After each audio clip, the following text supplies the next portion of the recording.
Praktiškai, man atrodo, paskutinis rytas kalnuose ir kelionės dalis kalnuose paskutinė. Šiandien jau važiuosim link Lenkijos, atsidursim kažkur prie Katovicų. Mėgojom kempinge čia buvo palapkės. Šalta truputėlį buvo, tiksliau, man ne šalta, bet jautėsi šaltis. Čia kalnuose vėsu buvo, nebe Balkanai.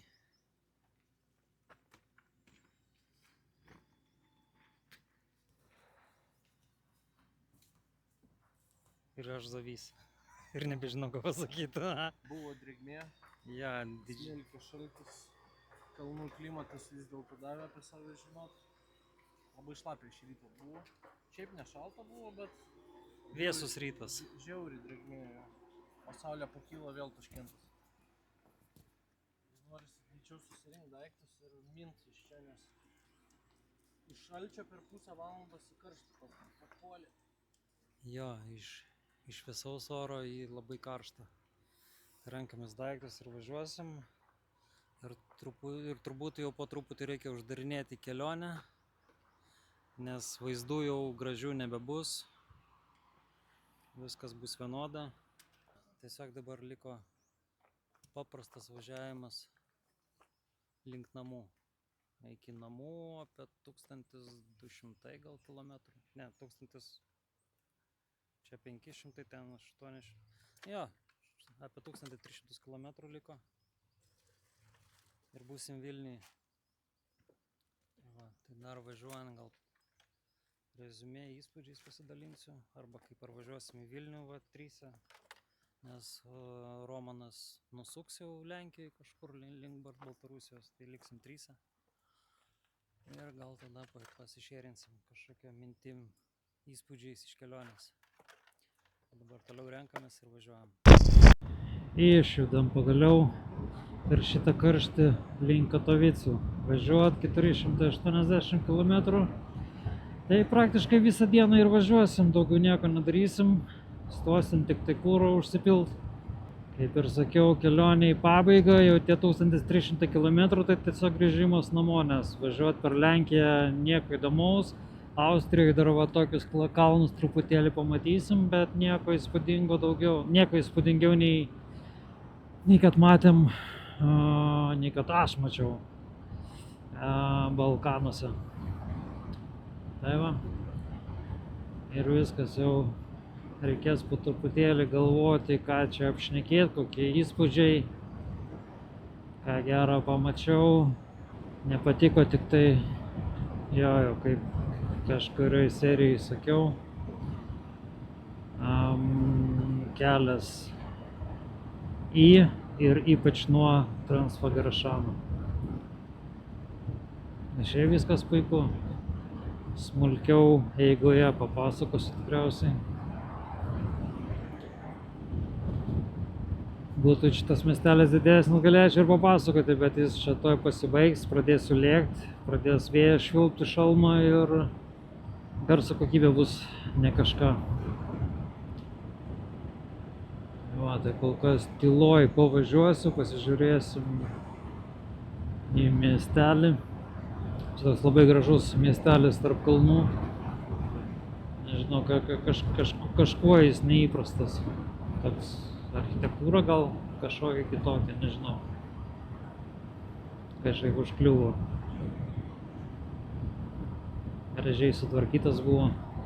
Jo, naktį buvo vis kaip ir vėsoka naktis buvo. Nors miegmaišį gerą šiltą turiu, tai nesušalau, bet jautėsi, kad naktis buvo šalta, drėgna. Ir nelijo naktį, o atsikėlėm palapinė šlapios, visas buvo žolė permirkus visa. Bet tik saulė išlinda iš už kalnų. Iškart pradėjo kaitinti, nežinau, 25 laipsniai šilumos.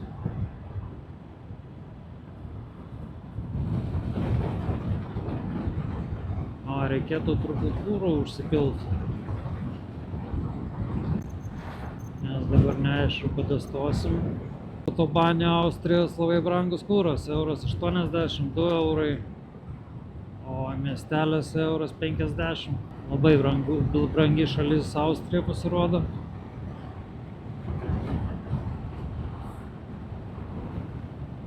Ką, pernai per Norvegiją važiavom, irgi buvo ne iš pigesnių. Ten kūras kainavo 2,20 eurai, atrodo.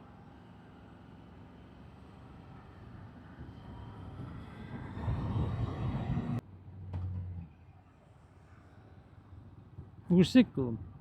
Ne?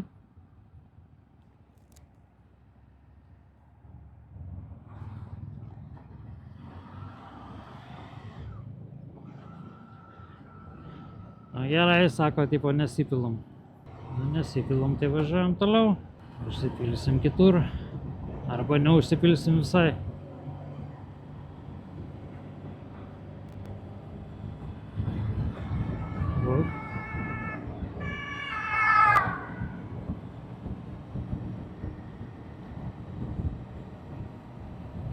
Kažkam prireikia pagalbos. Va, tas miestelis kažkoks mažas, toks įdomiai atrodantis, švarus, gražus. Nacistinės Vokietijos palikimas gal. Spėju, Austrai taip pat kaip ir vokiečiai mėgsta tvarką.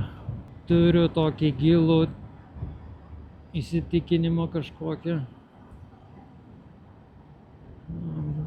Ir jo gimtinė kaip ir Hitlerio. Vakar taip sunkiai važiavosi, numynėm 400 berods kilometrų gal.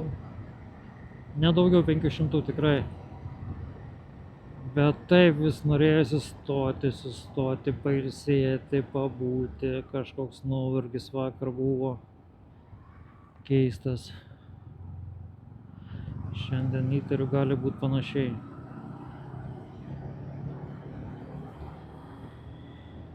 Nes jau toks maršrutas bus autostradomis, autobanais. Tai toks nuobodus važiavimas. Motociklu kažkaip tai nelabai važiuojas. Nesivažiuoja visai autobanais, norisi tokių įdomesnių gatvelių, posūkių, vingių. Vakar atsisėdom, pavalgėm, tiksliau užkandom vakarienės kažkiek. Ir net ilgai nesidėjom, nebendravom, nes visiems kažkoks jau nuovargis buvo. Nusprendėme eit miegot. Bet Romanas šiandien sugebėjo 5:30 ryte atsikelt, aš 8 atsikėliau. Sonata su Vytu, nežinau, 9 ar 9:30, kada jie ten atsikėlė. Turime 2 dienas iki Vilniaus. Maždaug jie taip pasiplanavę šeštadienį grįžti Vytas su Sonata. Nes jiems į darbus pirmadienį, man tik trečiadienį, tai aš kaip ir laisvesnis, bet važiuosim turbūt visi kartu. Tiek nėra jau čia kur nusukinėti, ką veikti. Jei dar būtų galimybė užsukti į Varšuvą dieneliai kitai man, bet kadangi važiuoju su mašininiu akumuliatorium, tai nesinori čia labai mėtytis. Tai šauksiu aš irgi su jais.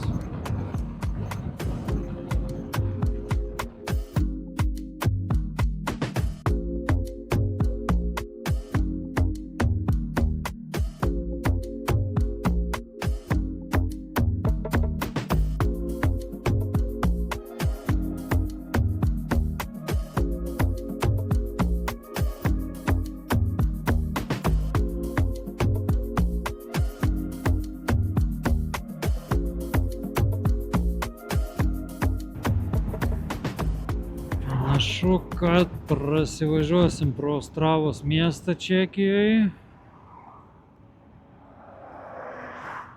Šiandien važiuojam iki Katovicų, mums iki Katovicų dar 173 km. Iki sienos turėtų būti per pus mažiau kažkas tokio. Google Maps'as galėtų ir geresnį kelią parinkti važiavimui, aišku, o ne kažkokiu keliuku.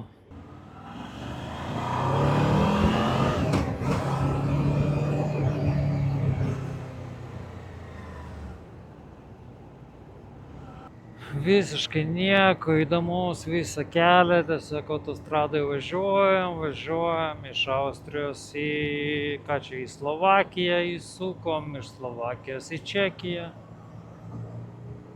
Ir viskas. Nieko įdomaus. Jau čia reikia uždarinėti tos video įrašymus, nes nieko čia labai įdomaus, įspūdingo jau turbūt nebelikę. O mūsų priskrido į akis, ar dulkių ko čia. Užneštėjo akis. Tai va tokia Ostrava. Aišku, aš manau, čia mes jos krašteliu važinėjom ją. Jo, krašteliu pravažiavom, nieko nepamačiau. Ir tuoj spausim toliau. Austrijos kalnuose buvo truputėlį vėsiau, o čia toliau karšta belekas. Vakar ar užvakar, man atrodo, bendravau su bičiuliu. Tai sakė, visa Europa dabar karščiai.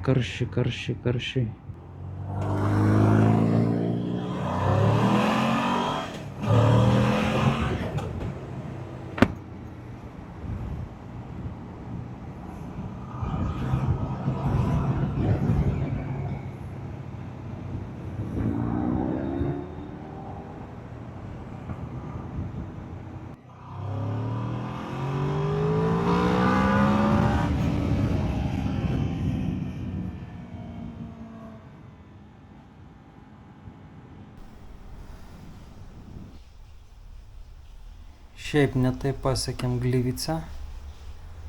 Gliwicėje mes dabar, ne Vytai? Sako. Pasiėmėm kažkokį kambarį.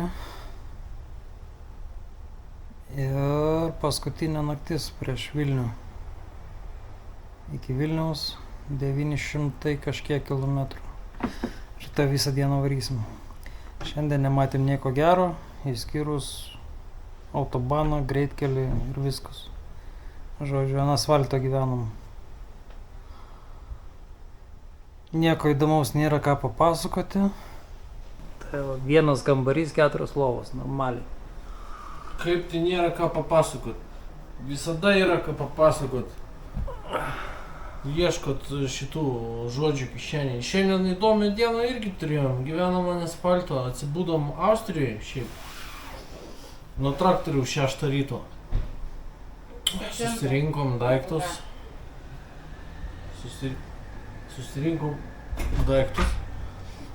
Ir pajudėjom ir ką, link vienos išlindom iš Alpių. Tarp kitko kažkur miegojom Hitlerio gimtinės rajone. Gražus slidinėjimo kurortas. Tikrai verta, labai daug pastebėjau, kad su dviračiai žmonių važiuoja.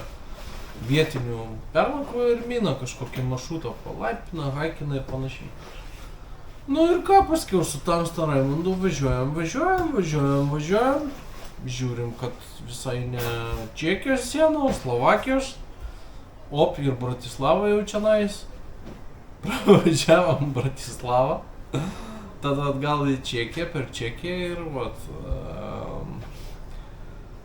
Katovice yra kažkur nuo 30 km, tai vat įvažiavom per sieną, 3 kg praminėm, gal pem.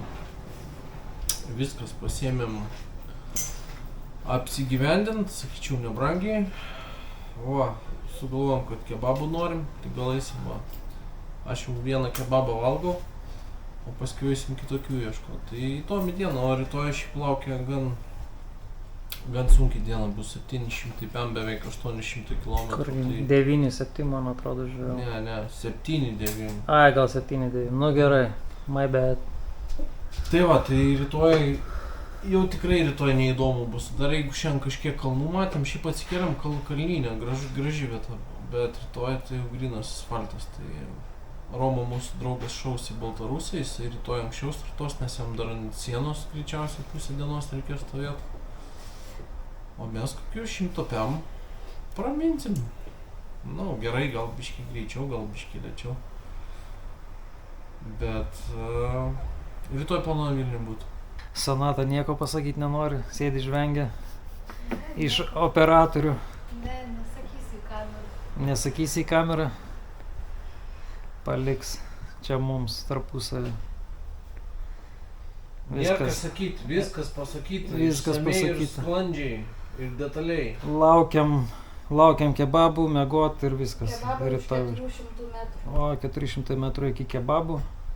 Jūs patys, kai kebabai. Viskas, Pakuoju labanakt. kebabus. O.